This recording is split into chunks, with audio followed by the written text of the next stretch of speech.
24 Noofembar sanadkii 1984 maalin Sabtiya ayay diyaaradii Somali Airlines nooceedu ahaa Boeing 707 flight lambarkeeduna ahaa 415 duuliyana uu ka ahaa Maxamuud Xaaji Cilmi oo lagu magacaabi jiray Xaaji Dhagax ayaa waxay ka kacday garoonka diyaaradaha ee magaalada Muqdisho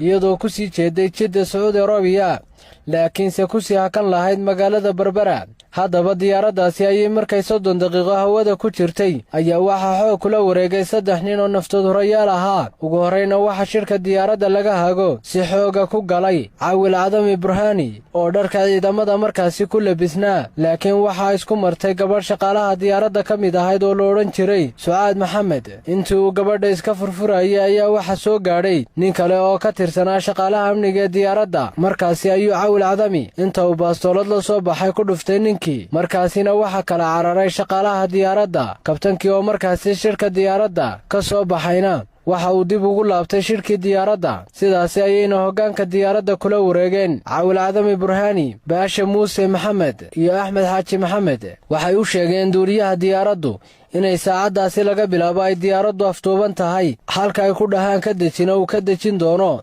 duuliyaha ayaa arrinkaasi aqbalay, waxayna ku yidhaahdeen waxaad naga dejisaa magaalada Cadan oo xilligaasi caasimadu ahayd waddankii koonfurta Yemen la odhan jiray. duuliyuhu intuu markaasi qaatay amarkooda waa aqbalay, waxaana uu isku dayay inuu ka dejiyo Cadan, laakiin Cadan iyo dowladdii koonfurta Yemen way diideen in diyaaraddaasi ay Cadan soo caga dhigato. xilligaasina waxaa caalamkao dhammi ogaadeen in diyaaraddii Somali Airlines aftuuban tahay, waayo dowladda koonfurta Yemen ayaa arrinkaasi caalamka u gudbisay. xilligaasi kadibna diyaaraddu u aftuuban tahay waa laga war helay. mar kale ayaa 3 nin ee diyaaradda aftuubtay waxay duuliyaha ka codsadeen inuu Jabuuti ka dejiyo, laakiin markiiba intii ay ka walaaceen ayay ku yidhaahdeen waxaad naga dejisaa waddanka Liibiya. markaasi ayaa duuliyaha diyaaraddu Maxamed Cilmi waxa ugu jawaabay inaanu shidaal ku filan diyaaradda ku jirin, isla markaasina gaadhsiiya Liibiya. markaasi ayaa aftuubayaashu waxay go'aanka madambaysta ku gaadheen in caasimadda Itoobiya Addis Ababa laga dejiyo diyaaradda. sidaasi ayuu duuliyuhu ku aqbalay inuu diyaaradda ka dejiyo Itoobiya,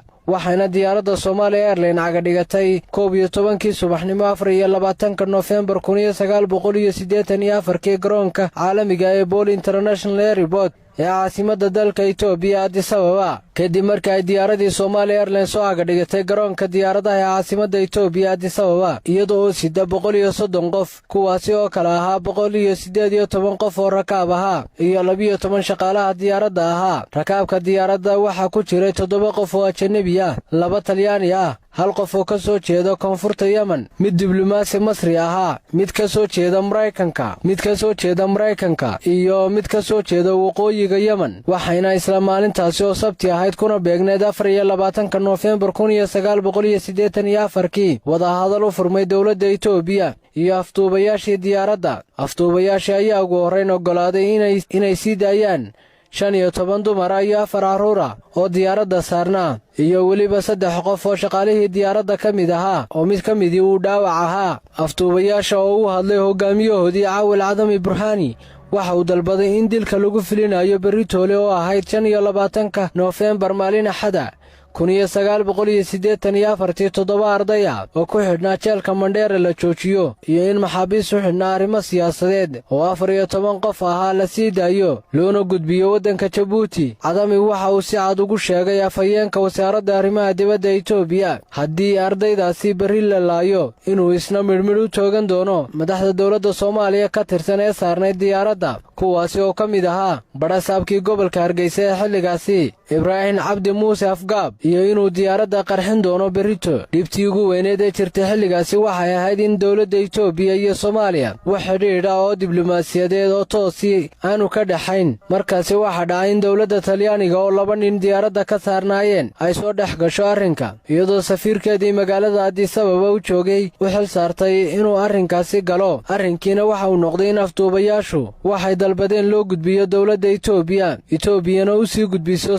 safaaradda Talyaaniga markaasi kadibna Talyaanigu uu sii gudbiyo xukuumadda Muqdisho waxayna ku jawaabto uu isagu ka soo qaado haddaba arrinka dilka ee Cawil Cadami oo hore ciidamada asluubta uga tirsanaa uu soo bandhigay ayaa waxay la yaab ku noqotay saxaafadda iyo dawladaha caalamka xilligaasina saxaafad badan oo abaari Itoobiya ka dhacay ka soo waramayay ayaa joogay Itoobiya laakiin markan hawlahooda oo dhanba waxay u wareejiyeen inay ka waramaan xaaladda iyo afduubka diyaaradda Somali Airlines isla habeenkii Sabtidii oo ahayd 24 Noofembar 1984 waxay dawladda Soomaaliya ku soo warcelisay inaanay jirin cid beritoole la laynayo waxa kale oo ay sheegeen inaanay ogolaan doonin waxay afduubayaashu dalbadeen waxaana dhacday muddo 5 jeer ah ay afduubayaashu marba dib u dhigaan xilliga kaba dambaysta ah ee ay qarxin doonaan diyaaradda Somali Airlines aakhirkiina waxa si toos ah wadahadal u galay 27 Noofembar 1984 madaxweynihii Soomaaliya xilligaasi waxaana uu maalintii ku xigtay oo ahay 28 Noofembar 1984 uu soo saaray war saxaafadeed laga akhriyay raadiyo Muqdisho kaasi oo ku shaacinayay in dawladda Soomaaliya ay aqbashay wixii ay dalbadeen afduubayaashu ayna joojiyeen dilkii ay ku fulin lahaayeen ardayda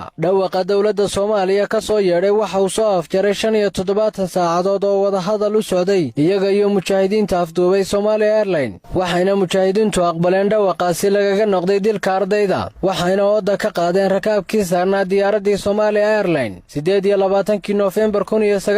1984 markii ay diyaaradda sii daayeen ayuu Cawil Cadami shir jaraa'id ku qabtay qolka nasashada ee aeroboortka Addis Ababa hadalladiisina waxa ka mid ahaa ma nihin anagu argagixiso waxa kaliya aanu diyaaraddu u aftuunay waa inaanu badbaadino walaalahayo Cawil Cadami isagoo hadalkiisa sii wata dhoola cadaynayana kana hadlaya baqdinta haysay madaxdii Soomaalida ee diyaaradda saarnay siiba barasaabka Hargeysa Afgaab ayaa waxa uu yidhi aad ayuu cabsoonayay Afgaab oo hinayuu ku waashay waxaana uu haystay inaan dilayno laakiin waxaan u sheegnay inaanan dilayn sidaas ayay dawladda Itoobiya magangelyo ku siisay Cawil Cadami iyo 4 nin oo la socday